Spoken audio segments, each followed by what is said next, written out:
primer lugar, agradecer a los organizadores la oportunidad para expresar estas breves ideas acerca de la venganza y del libro de la superación de la venganza. Antes de entrar en el contenido del libro, hagamos dos breves aclaraciones. La primera trata sobre el origen de la idea de este libro. En el año 2008, en Italia, Silo, ante un grupo de estudio que estaba abordando el tema de la venganza, expresó que este tema no estaba suficientemente estudiado y que era necesario profundizar en los mecanismos psicológicos y sociales de la venganza, porque este era uno de los pilares de la cultura occidental. Desde entonces se desarrollaron diferentes estudios, pero me pareció que algunos aspectos importantes de este tema estaban por desvelar. Por eso me propuse aportar algunos puntos de vista expresados en este libro. La segunda aclaración es necesaria al comprobar, después de una intensa investigación, que en Occidente nadie habla de reconciliación si exceptuamos a Silo. Este hecho que muestra que ni filósofos, ni místicos, ni artistas, ni políticos hablen de reconciliación es muy esclarecedor e indica cómo está este asunto en Occidente. Solamente Silo, clara y abiertamente, habla de la necesidad de reconciliación y además de cómo se hace, cómo se lleva a cabo. Esto lo expresa en diferentes momentos ya desde la década de los 60 en el siglo pasado, pero más centralmente en una maravillosa exposición pública en Punta de Vacas en el año 2007. Tras estas aclaraciones, entrando en tema, el libro que hoy vamos a presentar ahora no entra con gran profundidad en los diferentes aspectos que enredan el asunto de la venganza, pero sí presenta los temas centrales, que a mi parecer son tres. Primero, el contexto histórico y social en el que nace, arraiga y se desarrolla la venganza. Segundo, el mecanismo psicológico descrito y reconocido como fenómeno de nuestra conciencia. Y tercero, la superación y desarraigo de esta tendencia en base a un cambio de horizonte psicológico, o mejor dicho, espiritual, que ocurrirá en el ámbito personal y también social. Pero antes de entrar en cada uno de estos tres puntos, precisemos algunas premisas que me parecen necesarias para entender desde dónde se despliega este estudio. Esto es más importante de lo que comúnmente se aprecia, ya que no es lo mismo enfocar los temas desde una posición o una experiencia trascendente de la vida que desde un posicionamiento racionalista, por ejemplo. Igualmente, no es baladí definir sobre qué concepto de ser humano nos apoyamos. Estas dos premisas o principios íntimamente entrelazados condicionan todo el desarrollo posterior de este tema, como de cualquier otro tema que estudie y que esté afectando a la vida humana. Entonces, aclarando estas posturas, afirmamos nuestro estudio desde una posición trascendente de la vida humana y que, en consecuencia, creemos que nuestra vida no termina con la muerte. Por lo tanto, el concepto de ser humano, coherentemente con esto, no es el de un objeto ya terminado, como por ejemplo, el ser humano es un animal racional, o otras definiciones por el estilo.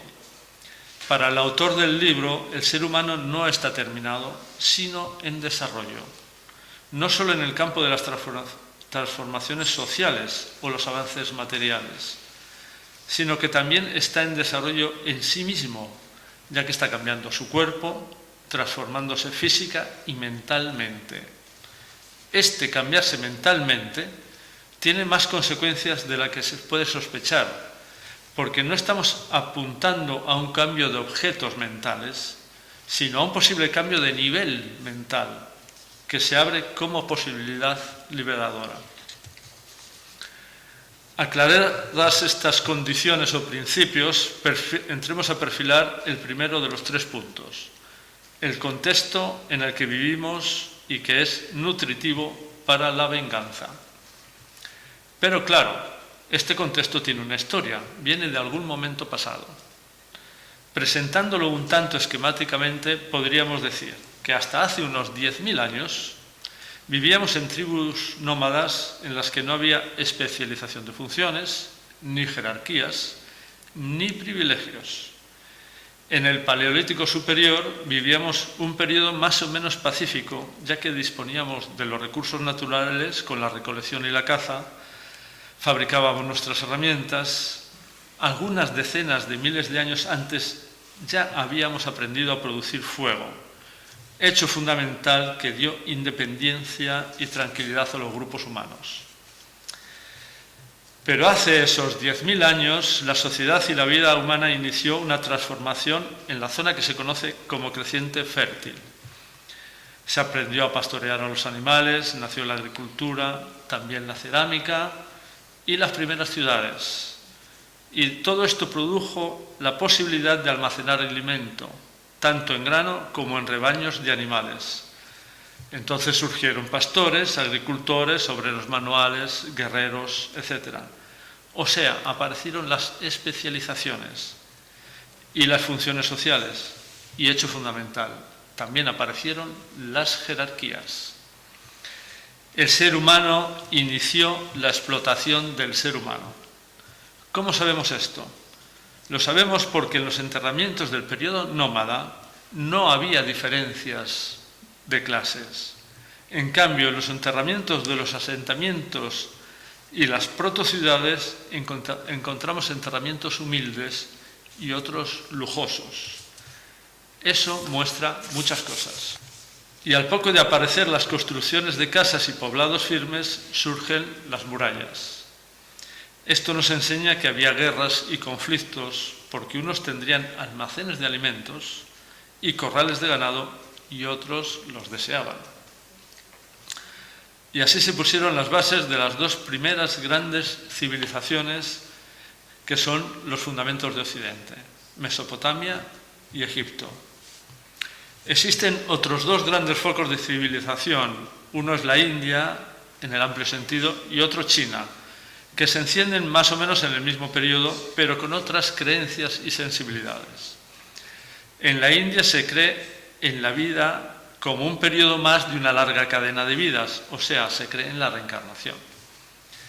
En China, el animismo y el chamanismo configuran una espiritualidad sin dioses antropomorfos.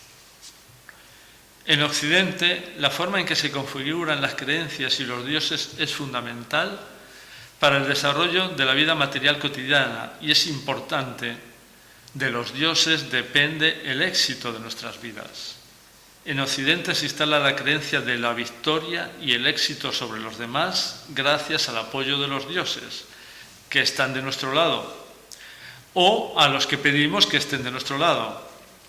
¿Y cuál es la muestra principal de prevalencia sobre los demás? El éxito material y guerrero, ambos inseparables.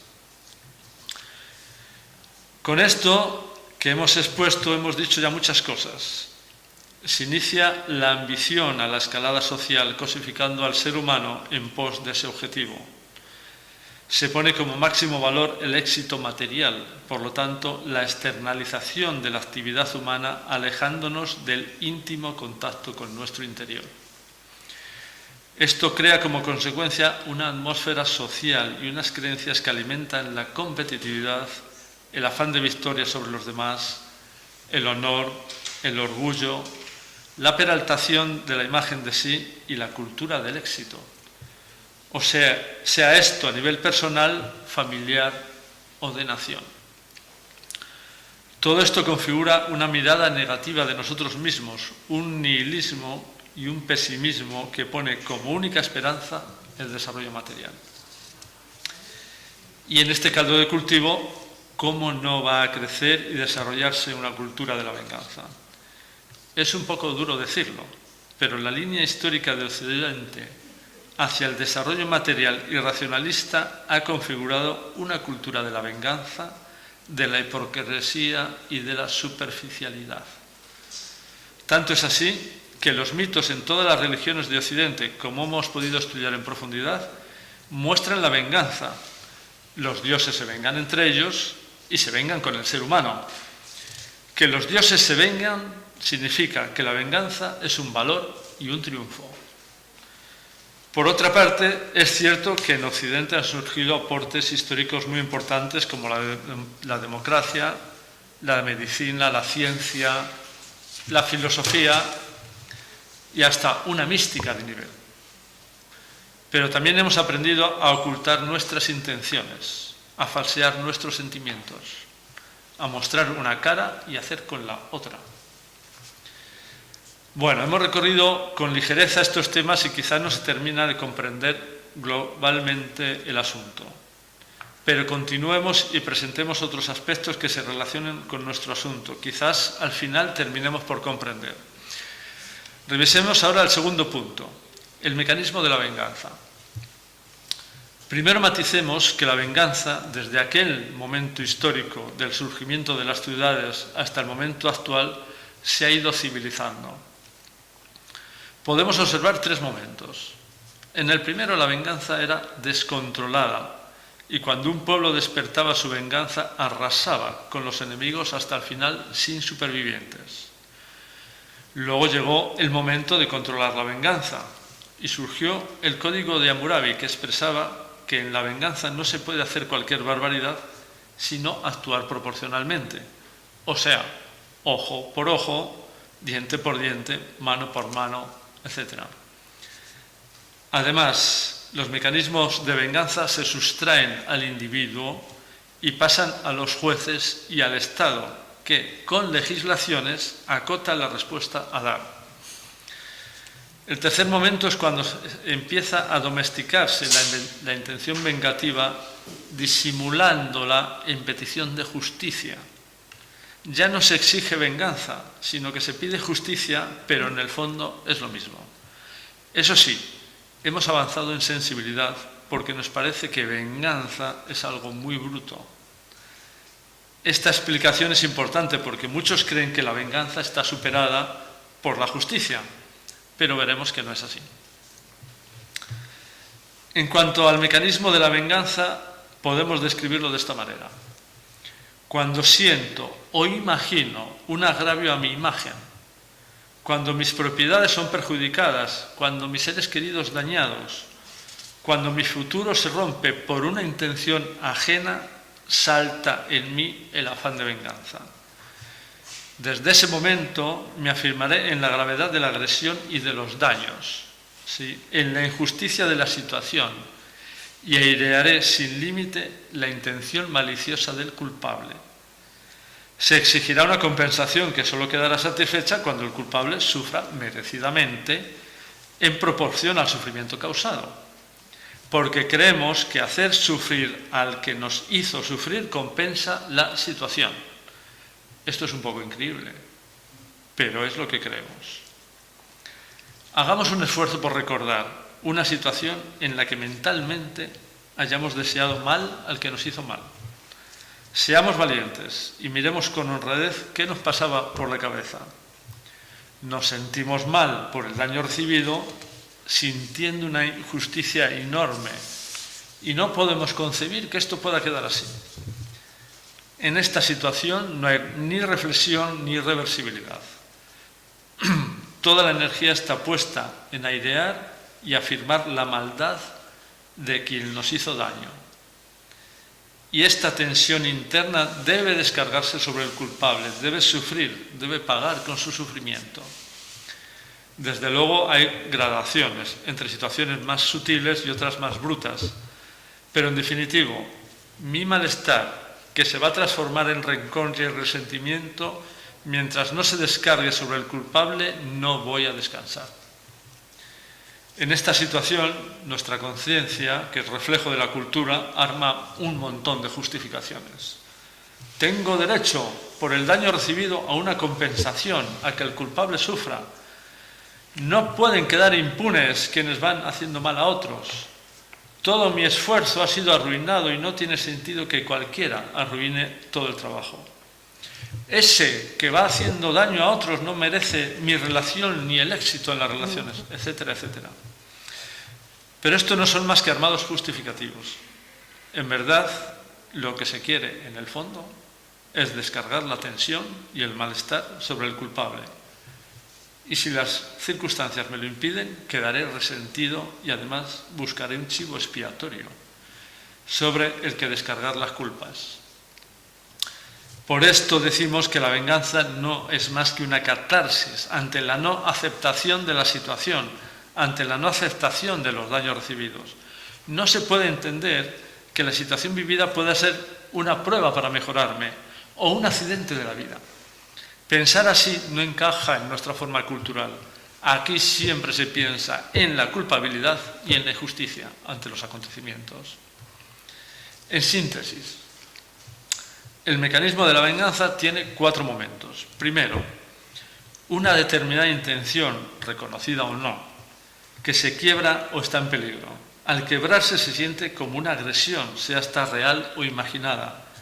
Este quebranto puede ser una agresión, un robo, un ataque a la propia imagen o a los valores sagrados, o un impedimento al desarrollo de lo que considero como mis legítimas intenciones. 2. Se airea la maldad del agresor o del responsable, su mala fe, el incumplimiento malicioso de los acuerdos y de las normas de convivencia que se comprometió a seguir. Se insiste y se exagera este punto con saña. 3. Se peralta la propia bondad, afirmando el cumplimiento de los compromisos, mostrando el esfuerzo propio y los beneficios aportados a la comunidad, con un comportamiento correcto. Y 4. Con los pasos anteriores se presenta una desigualdad tal que no se puede tolerar. Se ha cometido una injusticia con un daño grave, todo el esfuerzo de años se pierde de forma injustificada, la buena gente ha sido gravemente perjudicada, etcétera, etcétera. Se siente forzosa una compensación y un castigo ejemplar para que se equilibre la situación y el malestar producido se calme. Así se clama venganza. Esta es en síntesis lo que nos pasa por la cabeza. Pero quizás estamos pensando en situaciones terribles, de violencia o de graves hechos sociales. Claro, en estos se ve más claro, pero repasemos algo que nos puede pasar desapercibido. Revisemos la importancia del tema en nuestro vivir cotidiano. Si observamos con atención, muchos de nuestros problemas de relación tienen que ver con este tema. Nuestras reacciones ante comportamientos de otros que no aceptamos derivan hacia la ruptura y la venganza en lugar de derivar hacia la reconciliación, la tolerancia y la bondad. Este tema está en la base del distanciamiento de las relaciones que van avanzando hacia la ruptura. Esto ocurre entre nosotros, en nuestro entorno no inmediato. Esto nos ocurre con vecinos, con compañeros de trabajo, amigos, familiares, y se ve en multitud de rupturas o distanciamientos de relación, llegando a situaciones bien tristes, cuando dos personas que se relacionaron con sincero afecto y alegría se enfadan, se rompen los afectos y se enemistan de por vida. Esto lo conocemos muy bien en nuestro entorno, en nosotros mismos y en nuestro alrededor, en situaciones a veces muy sutiles y otras muy fuertes. El motor de todas estas situaciones es la venganza. Y ahora presentemos una clave que nos va a ayudar a comprender. El tema de fondo es que en la cultura occidental no tenemos mecanismos para superar la venganza. Si estudiamos diferentes reacciones en otras culturas del planeta ante los conflictos, veremos que en otras culturas hay otras reacciones. Por ejemplo, ¿dónde han surgido los líderes sociales de la no violencia? No ha sido en Occidente. ¿Dónde se han dado procesos de reconciliación después de conflictos violentos? Esto no ha ocurrido en Occidente, aunque ocasiones para llevar a cabo procesos de verdad y reconciliación hemos tenido muchos, como las grandes guerras mundiales, la guerra de los Balcanes, la guerra civil española, el problema de Irlanda con el IRA, el País Vasco con ETA, etc. Pero un occidental no va a asumir que tiene que aprender a reconciliarse y que esto se le puede enseñar un africano, por ejemplo. Es decir, que en Occidente no sabemos reconciliarnos. y solo sabemos quedarnos atrapados en el mecanismo de la venganza, de la exigencia de reparación, de la exigencia de justicia. Y no sabemos salir de ahí. En este punto hay que decir que ni las religiones, ni las grandes revoluciones sociales como la Revolución Francesa o la Revolución Soviética han aportado nada que ayude a superar este tema. Y entonces, ¿qué conseguimos con la venganza? En realidad la venganza no funciona, puesto que no sirve para sentirse mejor. Es cierto que se ha producido una descarga de tensiones y se registra un alivio, pero en el fondo lo que se siente es un crecimiento del nihilismo, del sinsentido, de una vida vacía. Seguramente mi imagen ha sido restablecida, mi orgullo, mi honor ha quedado limpio, pero detrás de esto está el vacío y la reafirmación de superioridad. Así que tenemos que la venganza lleva al fracaso, pero ocurre que también los valores y la forma de entender la vida de Occidente lleva al fracaso. Es necesario que en este momento histórico hacer un esfuerzo por reconocer que la línea histórica de creencias y valores occidentales que tenemos dentro de nosotros ha fracasado. Todo este esfuerzo de milenios por el desarrollo de una cultura material y técnica, la instalación de instituciones como el Estado, los mecanismos de justicia, el control de los comportamientos, el control de las ideas y de los sentimientos, todo el esfuerzo por construir este mundo tan aparentemente ordenado no ha servido para el fin último, que es el bienestar interno y la felicidad.